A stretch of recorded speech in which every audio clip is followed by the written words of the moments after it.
சிநேகிச்சாரா? அவருடைய சத்துக்களை சிநேகிச்சாரா? அங்க வந்து பார்க்கும்போது ஏசப்பாவுக்கு சத்ருன்னு யாருமே இல்லை, எல்லாமே அவருடைய பிள்ளை தான். ஆனா நம்ம கண்ணோத்துல பார்க்கும்போது அவரை அடிச்சவன், முள்முடி சூட்டினவன், போர்ச்சேர்கள் எல்லாருமே வந்து ஏசப்பாவுக்கு யார் தான்? சத்ரு தான். அவர்களை சிநேகித்தாரா? சிநேகித்தார். உங்கள் சத்துருக்களை சிநேகியுங்கள், உங்களை சபிக்கிறவர்களை ஆசீர்வதிங்கள். அங்க எல்லாரும் சபிச்சுட்டு போயிருப்பாங்க. ஆமா தான், அங்க இருந்து அத்தனை லேக்ஸ் ஆஃப் பீப்புள் என்ன பண்ணிருப்பாங்க? அவரை வந்து சபிச்சுட்டு போயிருப்பாங்க. ஆனா ஏசப்பா என்ன பண்ணல? அவர்களை ஒரு வார்த்தை சொல்லி கூட திட்டவே இல்லை. உங்களை சபிக்கிறவர்களை ஆசீர்வதிங்கள், உங்களை பகைக்கிறவர்களுக்கு நன்மை செய்யுங்கள். ஏசப்பா செய்தார் தானே?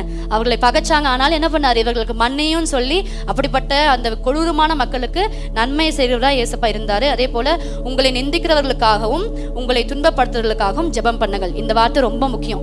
ஏசப்பாவை எல்லாரும் நிந்தித்தாங்க, அவரை எல்லாரும் என்ன பண்ணாங்க?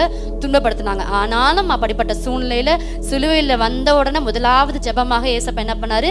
பிதாவே, இவர்களுக்கு மன்னியும், தாங்கள் செய்கிறது இன்னதென்று அறியாதிருக்கிறார்களேன்னு சொல்லி